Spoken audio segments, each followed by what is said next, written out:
Pada zaman dahulu, di negeri timur, hiduplah tukang kayu bernama Ali Baba. Dia hidup miskin bersama istrinya. Ali Baba selalu pergi ke hutan dengan keledainya untuk mengambil kayu, lalu menjualnya ke kota. Satu hari, dia pergi ke hutan untuk mengambil kayu. Tiba-tiba, dia menyadari ada sekelompok pria berkuda menuju ke arahnya, dan mereka tidak terlihat ramah. Mereka pasti para pencuri. Aku harus segera bersembunyi. Ali Baba menyembunyikan keledainya di balik semak dan memanjat sebatang pohon. Orang-orang itu datang dan berhenti tepat di bawah pohon itu. Ali Baba menghitung. Mereka semuanya berjumlah 40 orang. Orang-orang itu menurunkan beberapa tas besar yang berat dari kuda mereka. Ali Baba menyadari bahwa orang-orang tersebut adalah pencuri. Pimpinan pencuri maju ke sebuah batu besar dan mulai berteriak, Sesame terbukalah. Tiba-tiba, sesuatu yang tak terduga terjadi. Batu besar itu menggelinding dan terbuka seperti sebuah gerbang, dan muncullah sebuah gua. Para pencuri masuk satu persatu sambil membawa tas yang berat itu. Tak lama kemudian, gerbang gua menutup secara otomatis. Ali Baba tak percaya pada apa yang dia lihat. Tak lama kemudian, batu itu terbuka lagi dan pencuri tersebut keluar.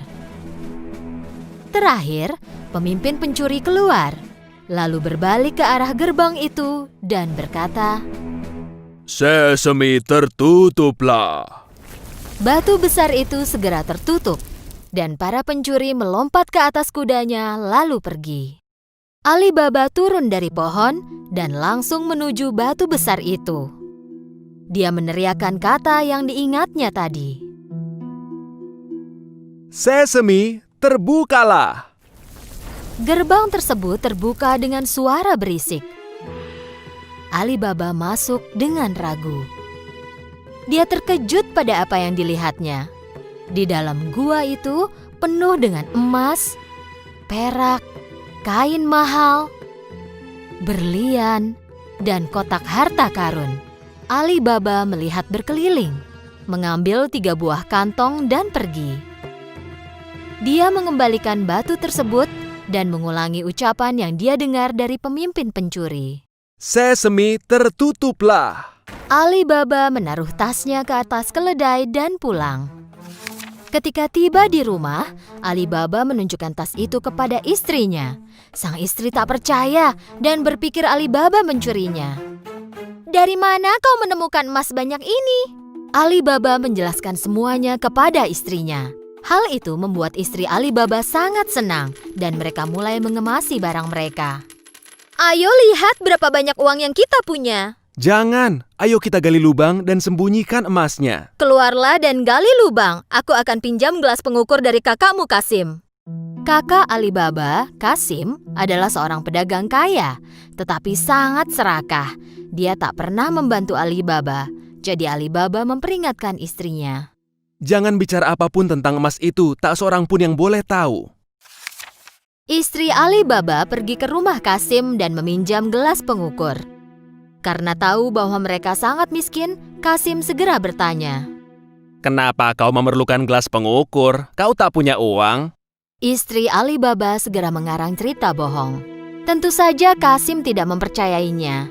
Dia diam-diam menaruh madu di bawah gelas dan memberikan gelas itu kepada istri Ali Baba. Ketika istrinya pulang, Ali Baba dan istrinya mulai mengukur emas tersebut. Dan Ali Baba mengubur emas yang telah dia hitung ke dalam sebuah lubang.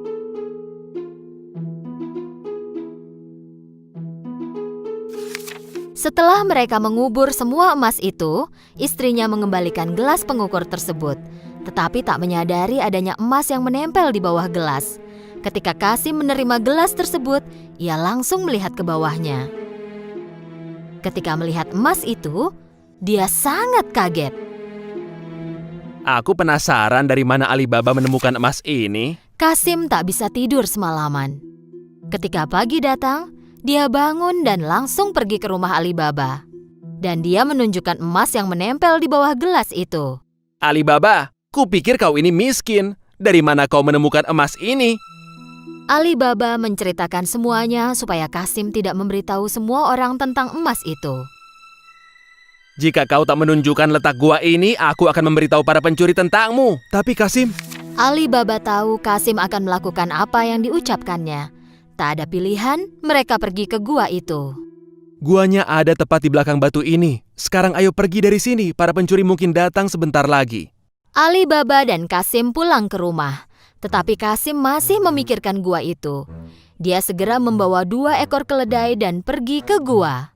Ketika tiba di depan pintu gua, dia mengulangi perkataan yang dia pelajari dari Alibaba. Sesame terbukalah. Batu besar itu tiba-tiba mulai bergerak dan gerbang ke gua pun terbuka. Kasim tak percaya. Dia kehabisan kata-kata tentang pemandangan di dalam gua. Emas yang berkilauan membuatnya terpesona. Dengan buru-buru, dia mulai mengisi tas yang dia bawa dengan emas sebanyak yang dia bisa. Ketika tak ada tempat lagi, dia kembali ke gerbang. Tetapi gerbangnya tertutup. Dan sialnya, dia lupa kata sandi untuk membuka gerbang. Jadi dia mulai mengarang dan mencoba membuka gerbang itu. Pintu terbukalah. Batu terbukalah. Gandum terbukalah. Apapun yang dia ucapkan, gerbangnya tidak mau terbuka. Kasim mulai panik. Dia mencari gerbang lain tetapi tak menemukan apapun. Tak lama kemudian, para pencuri kembali ke gua mereka. Saat mereka melihat keledai Kasim, mereka menjadi curiga dan menghunus pedang mereka. Sesame terbukalah. Ketika gerbang terbuka, para pencuri menangkap Kasim dan menghajarnya. Jadi inilah pencuri yang mengambil emas kita. Ketika malam hari tiba dan Kasim tidak kembali ke rumah, istrinya jadi sangat khawatir. Dia berlari ke rumah Alibaba dan meminta tolong. Alibaba juga khawatir tentang apa yang menimpa Kasim. Jadi Alibaba pergi ke gua dan melihat seekor keledai berdiri di depan gua. Itulah saat dia tahu bahwa kakaknya ada di dalam gua dan dibunuh oleh para pencuri. Dia pergi kepada istrinya dan menceritakan semuanya. Mereka memutuskan untuk tidak memberitahu siapapun tentang hal ini. Tak lama kemudian, Alibaba dan istrinya mulai tinggal di rumah Kasim. Mereka mulai menjalankan bisnis Kasim dan mengembangkannya menjadi lebih besar. Mereka menjadi semakin kaya raya. Selama ini, pemimpin pencuri menyadari bahwa emas di guanya semakin berkurang setiap hari. Jadi dia memerintahkan seorang pencuri untuk melihat apakah ada sesuatu yang mencurigakan. Pergilah ke kota dan lihat sekeliling apakah ada orang kaya baru dan yang berbelanja banyak. Ketika pencuri berkeliling di pasar, dia melihat Alibaba berbelanja dengan emas di tangannya. Jadi, dia mengikuti Alibaba pulang. Ketika Alibaba pulang, pencuri tersebut menandai pintu rumahnya. Ketika hari gelap, istri Kasim keluar untuk memberi minum hewan. Dan saat itu, dia melihat tanda di pintu. Dia menyadari bahwa tanda itu bukan untuk hal yang baik. Jadi dia mengambil cat dan menandai semua pintu di lingkungannya. Saat pagi menjelang, 40 pencuri datang untuk menemukan rumah Alibaba. Tetapi mereka melihat bahwa semua pintu ditandai dengan tanda yang sama. Mereka pun kembali. Tetapi pemimpin pencuri tetap ingin menemukan Alibaba. Dia menyamar dan mulai berkeliling pasar. Dia akhirnya menemukan Alibaba dan mengikutinya ke rumah. Mengetuk pintunya, Alibaba menjawab, Aku datang dari jauh. Aku membawa guci-guci penuh minyak zaitun. Kudengar kau adalah pedagang terkaya di area ini. Mungkin kau ingin membelinya. Alibaba mengundang pemimpin pencuri untuk makan malam, mengira bahwa dia juga seorang pedagang. Pencuri itu membawa 40 guci minyak zaitun ke dalam rumah Alibaba. dan Alibaba menyuruh pelayannya menyiapkan meja makan istimewa. Alibaba ingin menjamu tamunya malam itu. Tentu saja tamunya menerima tawaran itu. Ketika Alibaba dan pencuri itu makan malam, istri Kasim yang bijak pergi melihat guci minyak zaitun itu. Tiba-tiba dia mendengar suara berisik. Apakah kita keluar sekarang? Jangan, belum waktunya. Ketika istri Kasim tahu bahwa ada pencuri di dalam guci itu dan bukannya minyak zaitun, dia tahu bahwa itu adalah jebakan. Dia segera pergi ke dapur dan mendidihkan minyak. Lalu dia kembali dan menuangkan minyak mendidih ke setiap guci. Tentu saja, para pencuri terpanggang diam-diam. Pada malam hari, saat semua orang tertidur, pemimpin pencuri datang ke samping setiap guci. Kalian bisa keluar sekarang. Ketika tak ada jawaban, dia bertanya lagi. Apa kalian tidur? Ketika dia bertanya lagi dan tak mendapatkan jawaban, dia membuka salah satu guci. Dia kaget dan tahu bahwa dia juga akan tertangkap. Dia segera melarikan diri dan tak pernah kembali. Keesokan paginya, istri Kasim memberitahu Alibaba tentang apa yang terjadi. Kini mereka tahu bahwa mereka tak perlu khawatir tentang pencuri itu lagi. Dan akhirnya, Alibaba dan keluarganya hidup bahagia dan kaya raya. Pada zaman dahulu, hiduplah seorang janda dengan anaknya. Anaknya, Jack, tidak mau bekerja karena ia seorang pemalas. Itulah kenapa mereka tidak punya cukup uang. Bu, ada yang bisa dimakan? Aku lapar. Hari berlalu. Mereka pun semakin miskin sampai akhirnya harus menjual sapi mereka, Milk White, karena sudah tidak bisa memberi makan sapi itu. Ibunya Jack menyuruh Jack membawa sapi itu ke pasar dan menjualnya dengan harga terbaik. Mungkin dengan begitu mereka bisa membeli makanan. Di perjalanan, Jack bertemu dengan seorang kakek yang terlihat aneh. Sang kakek melihat sapi itu dan berkata kepada Jack, Hai nak, jika kau memberikan sapi ini kepadaku, aku akan memberimu barang yang sangat berharga. Jack sangat senang mendengarnya. Kakek itu mengeluarkan 5 butir kacang dari sakunya. Kacang? Tapi ini adalah kacang ajaib. Jack awalnya tidak mempercayai si kakek, tetapi sang kakek terus membujuknya. Dengar nak, kau terlihat seperti anak baik dan pintar. Ambillah kacang ajaib ini. Kau tak akan menyesal, percayalah padaku. Jack mempercayai kakek itu dan memberikan Milk White sebagai ganti kacang ajaib. Senang dengan barter yang dilakukannya, Jack berlari pulang. Bu, lihat apa yang kudapat. Melihat Jack berlari pulang dengan gembira, ibunya pikir Jack menjual sapi itu dengan harga yang mahal. Tapi ketika Jack menunjukkan kacang ajaib, ibu Jack menjadi sangat marah. Dia melempar kacang ajaib ke halaman dan menyuruh Jack masuk ke kamarnya. Kau dihukum diam di kamar sampai kusuruh keluar dan tak ada makan malam untukmu. Keesokan paginya, Jack melihat keluar jendela dan tak percaya pada apa yang dia lihat. Dari jendela kamarnya, Jack dapat melihat sebuah pohon tumbuh dengan sangat cepat. Ini bukan pohon biasa atau bunga raksasa, ini pohon kacang ajaib.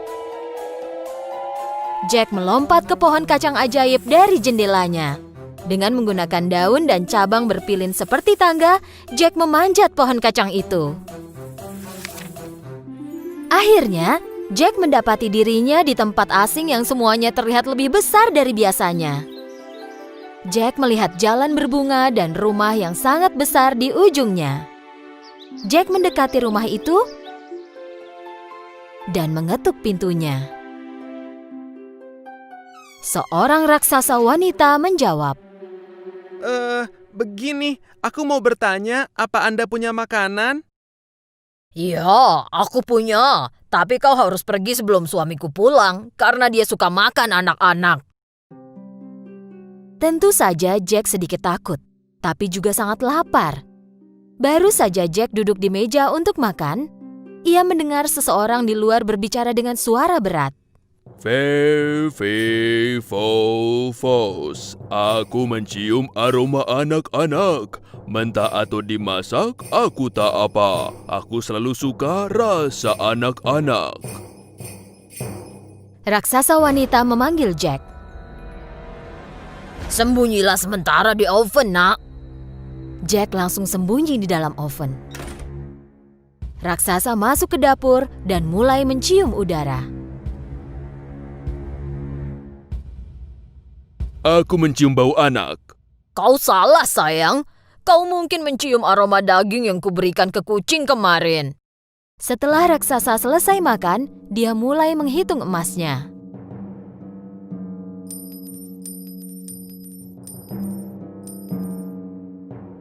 Tak lama kemudian, raksasa kelelahan menghitung emas lalu tertidur. Jack keluar dari oven dan mengambil sekantung emas. Jack melemparkan kantung itu ke bawah pohon kacang ajaibnya dan turun ke bawah sambil berpegangan pada pohon kacang. Jack menemukan kantong emas yang dia lemparkan dan berlari pulang. Saat ibu Jack melihat emas, ia sangat senang. Sejak hari itu, mereka tidak miskin atau kelaparan lagi. Tetapi setelah beberapa bulan, semua emas mereka habis. Tanpa ada pilihan lain, Jack memanjat pohon kacang lagi dan pergi ke rumah raksasa. Kali ini, istri raksasa agak curiga kepada Jack. Terakhir kau di sini, sekantung emas hilang. Tapi dia tetap merasa kasihan kepada Jack dan mengundangnya masuk. Tak lama kemudian, raksasa pulang. Fe, fe, fo, fos. Aku mencium aroma anak-anak. Mentah atau dimasak, aku tak apa. Aku selalu suka rasa anak-anak. Mendengar nyanyian sang raksasa, Jack melompat ke oven lagi.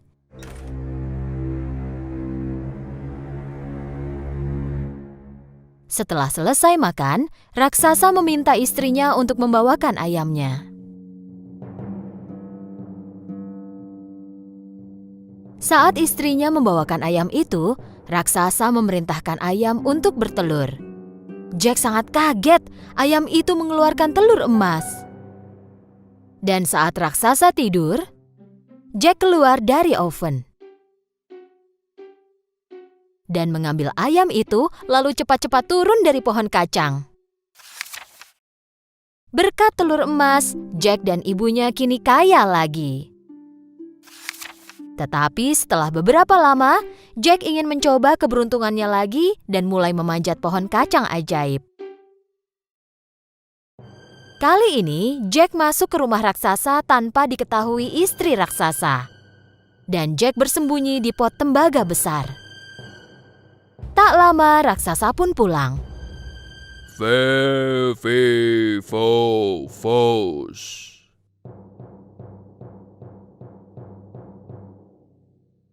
Aku mencium aroma anak-anak. Mentah atau dimasak, aku tak apa. Aku selalu suka rasa anak-anak. Kali ini, istri raksasa ingin agar Jack tertangkap. Jika di sini ada anak-anak, pasti dia ada di dalam oven. Tentu saja kali ini Jack sembunyi di tempat lain. Raksasa dan istrinya bertekad untuk menemukan Jack. Tapi meski sudah mencari di seluruh rumah, mereka tak bisa menemukannya. Setelah mereka selesai makan, raksasa menaruh harpa emas di meja dan dia memerintahkan bermainlah. Dengan mengalunkan lagu pengantar tidur, harpa itu membuat raksasa tertidur. Saat itu, Jack tahu kalau dia inginkan harpa itu lebih dari apapun di dunia. Jadi, dia memanjat lutut raksasa yang tertidur, melompat ke meja, dan menuju ke harpa. Tetapi terjadi sesuatu yang tidak terduga. "Tolong!"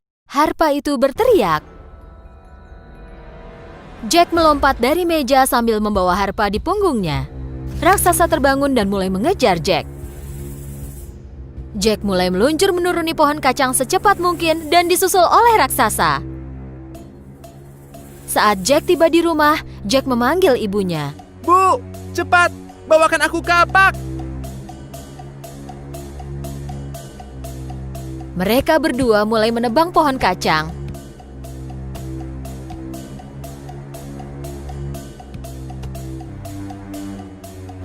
Dan akhirnya, pohon kacang itu beserta sang raksasa jatuh ke tanah dengan suara keras.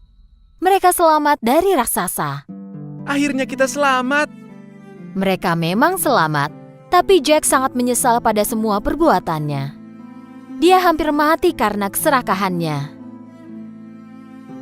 Jack berjanji kepada ibunya bahwa ia tak akan mencuri dari siapapun lagi dan akan bekerja keras. Sejak saat itu, Jack dan ibunya tidak pernah kekurangan lagi. Ya, mereka punya ayam bertelur emas yang membantu mereka. Tapi Jack juga tak pernah malas bekerja lagi.